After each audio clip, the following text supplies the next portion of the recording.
Sans plus attendre, j'accueillerai notre première présentatrice, Audrey-Anne Lefebvre, qui est étudiante au doctorat en psychologie clinique adulte à l'Université de Sherbrooke. Elle est d'ailleurs cofondatrice du projet de vulgarisation Lions-nous sur Instagram, dont Audrey vient de vous parler, et elle vient nous expliquer un peu le rôle du sexting dans les relations ce soir. Je lui laisse la parole.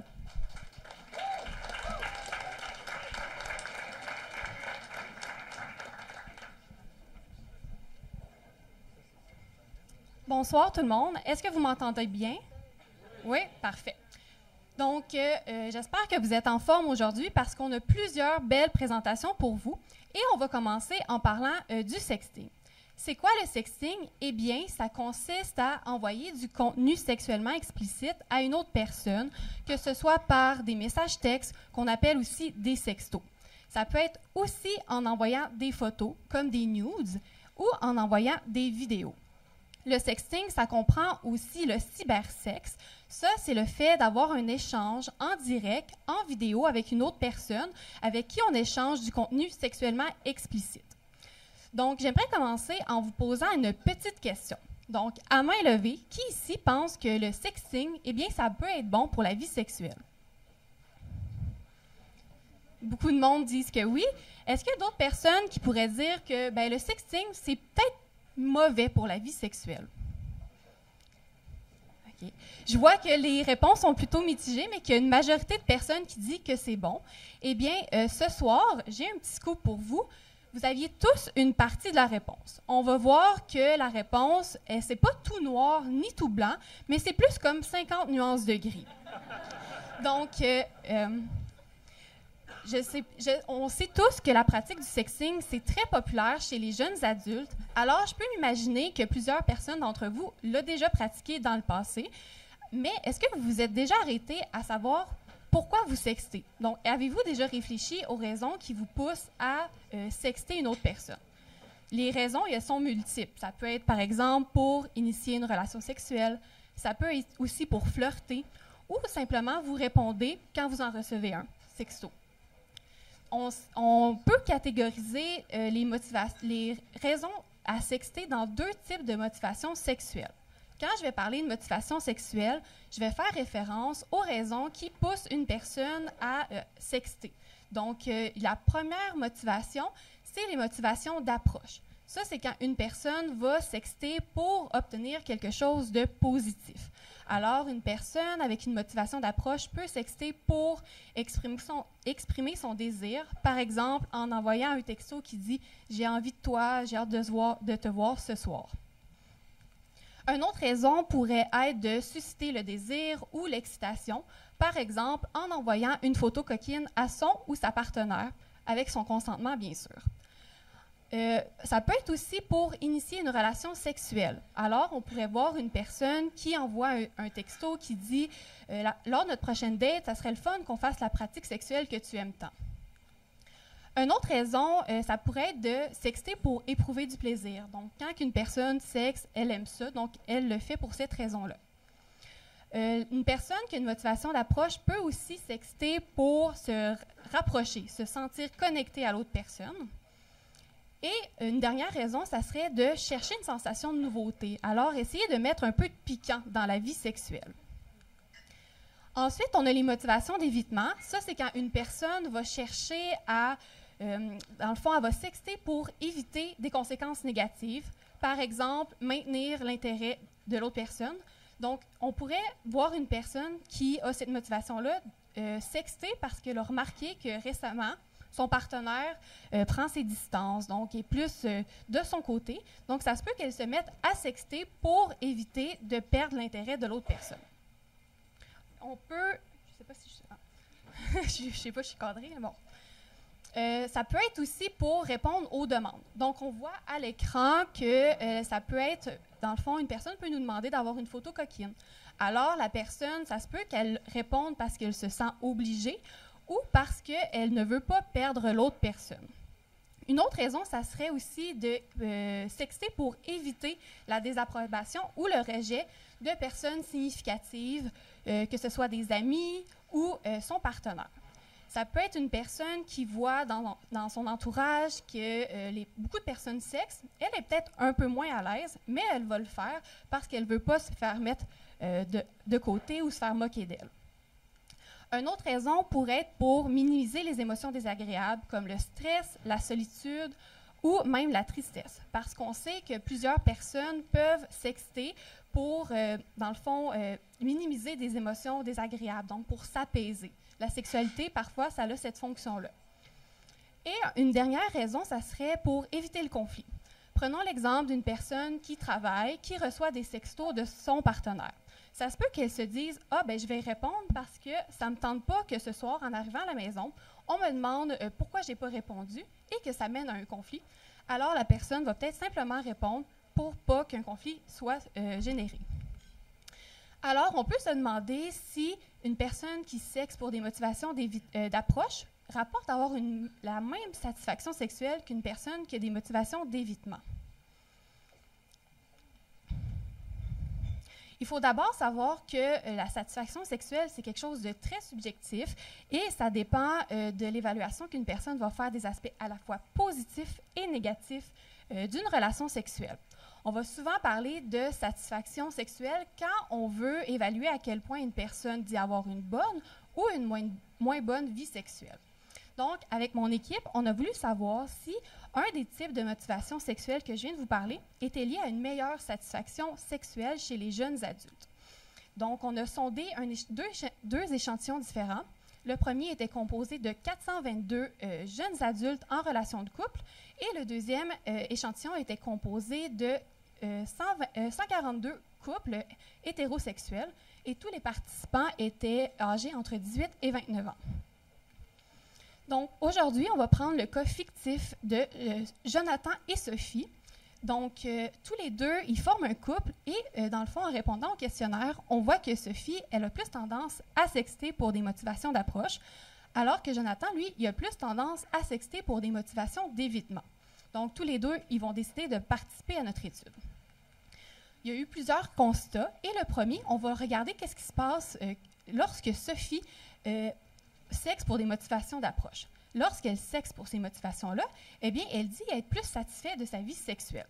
Donc, c'est possible que Sophie, quand elle sexe pour se rapprocher de Jonathan, parce qu'elle veut mettre de la nouveauté dans son couple et parce qu'elle aime ça, c'est possible que, dans le fond, ils prennent du plaisir, elles vivent des expériences sexuelles qui sont positives et ça va nourrir sa satisfaction sexuelle. Ensuite, quand on regarde du côté de Jonathan, en fait, lorsque Jonathan il sexe pour des motivations d'évitement, eh bien, il dit être moins satisfait de sa vie sexuelle. Donc, quand Jonathan il se sent obligé de répondre au sexto de Sophie pour éviter de la perdre ou pour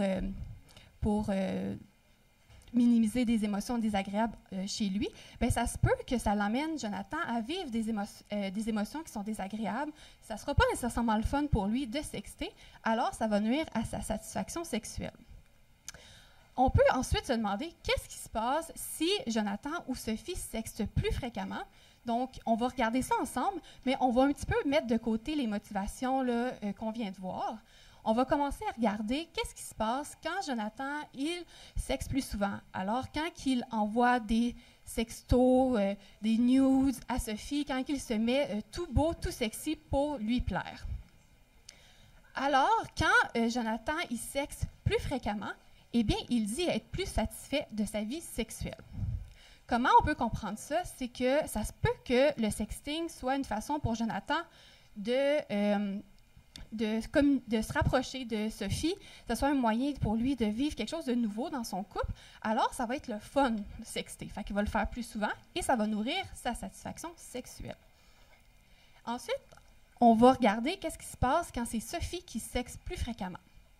Donc, Sophie, on va voir que sa fréquence, ça ne joue pas un rôle dans sa propre satisfaction sexuelle, mais ça jouerait plutôt un rôle dans la satisfaction sexuelle de Jonathan. Donc, plus concrètement, lorsque Sophie sexe plus fréquemment, eh bien, Jonathan, il dit être moins satisfait de sa vie sexuelle. C'est un résultat qui peut apparaître quand même surprenant pour nous aussi au départ, mais on a une piste d'explication. Donc, ça se peut que quand Sophie sexe plus fréquemment, eh bien que Jonathan, lui, il sente une pression de répondre. Donc, il se sent obligé. On sait, grâce au questionnaire de Jonathan, qu'il s'identifie au genre masculin. Alors, ça se peut qu'il ait à l'intérieur de lui des attentes liées à son genre, qu'il sente une pression qui doit répondre à ces stéréotypes-là, parce que, sans grande surprise, vous devez savoir que dans notre société, eh bien, il y a des stéréotypes ou des attentes qui sont liées à la sexualité des hommes, comme quoi les hommes devraient avoir une libido qui est plus importante. Donc, ça se peut que quand Sophie sexe plus souvent, eh bien que Jonathan, il se sente obligé de répondre à ces attentes-là, d'avoir une plus grande libido. Alors, ça l'emmène à ne pas se sentir à l'aise dans la pratique du sexting. C'est pas le fun pour lui, alors ça va nuire à sa satisfaction sexuelle. Donc, pour revenir à la question du départ, est-ce que le sexting, c'est bon pour ma vie sexuelle? Eh bien, ça va dépendre des raisons qui emmènent une personne à sexter. On a vu que plus une personne sexe pour des motivations d'approche, elle rapporte avoir une meilleure satisfaction sexuelle. Alors qu'une personne qui a des motivations d'évitement, elle a plus tendance à rapporter une moindre satisfaction sexuelle. On a aussi vu que la fréquence plus élevée de sexting chez les hommes est liée à une meilleure satisfaction chez cet homme-là. On a aussi vu que lorsque la partenaire féminine d'un homme sexe plus fréquemment, eh bien, ça se peut que son partenaire se sente moins satisfait de sa vie sexuelle. Donc, la prochaine fois que vous allez envoyer un sexto, je vous invite à réfléchir aux raisons qui vous motivent à sexter. Ça se peut que vous découvriez des pratiques avec lesquelles vous êtes plus à l'aise, que vous aimez plus. Et si vous vous dites que vous sextez parce que vous aimez ça, eh bien, c'est sûrement signe que c'est parce que c'est bon pour votre vie sexuelle. Merci.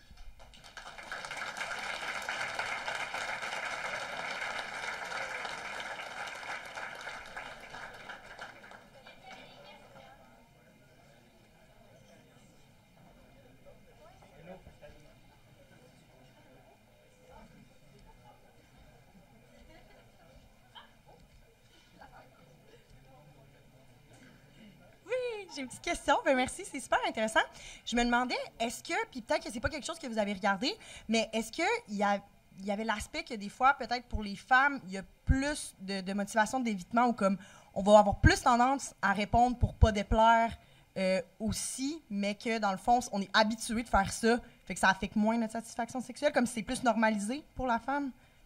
C'est une très bonne question. Dans les résultats, ça n'a pas ressorti comme ça parce que je vous ai simplifié un petit peu mon modèle d'analyse que j'ai fait parce que j'avais beaucoup plus de variables à l'intérieur. Fait que je pense que ça serait une bonne question de recherche pour les études futures, mais c'est pas quelque chose qui a ressorti. Mais ce que tu dis fait vraiment du sens. J'ai oublié de répéter la question, je pense. Ah, parfait, c'est bon. Génial. Okay. Fait que je sais pas si ça répond, mais oui, ça pourrait... l'effet de l'explication que je viens de nommer pour les hommes pourrait aussi être pour les femmes, mais malheureusement, ça n'a pas ressorti dans les analyses. Super, merci. Merci.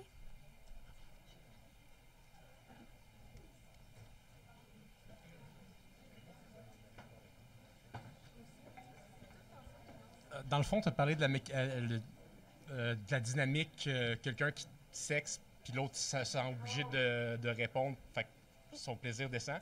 Oui. Qu'en est-il, admettons, de si quelqu'un aborde son sexe, puis l'autre personne ne réciproque pas, est-ce que l'autre personne va se sentir comme diminuée?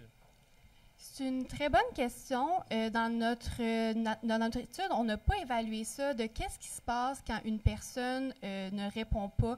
On a plus évalué comme les motivations de la personne, mais pas qu'est-ce qui se passe quand je sexe, j'ai pas de réponse.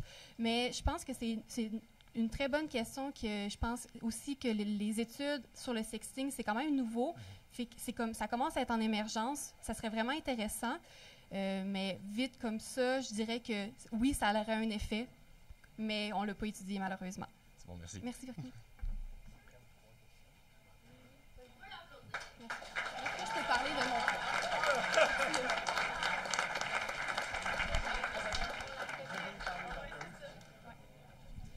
Donc, je suis la déléguée pour vous parler de l'initiative de vulgarisation scientifique que j'ai démarré avec ma collègue que vous allez voir tout à l'heure.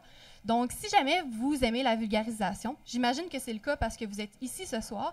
Donc, voici un aperçu de notre page Instagram. Si jamais ça vous intéresse, on publie à chaque semaine des posts vulgarisés. Donc, vous pouvez rechercher Labo, _nous, si jamais vous voulez avoir plus de contenu vulgarisé sur les relations interpersonnelles.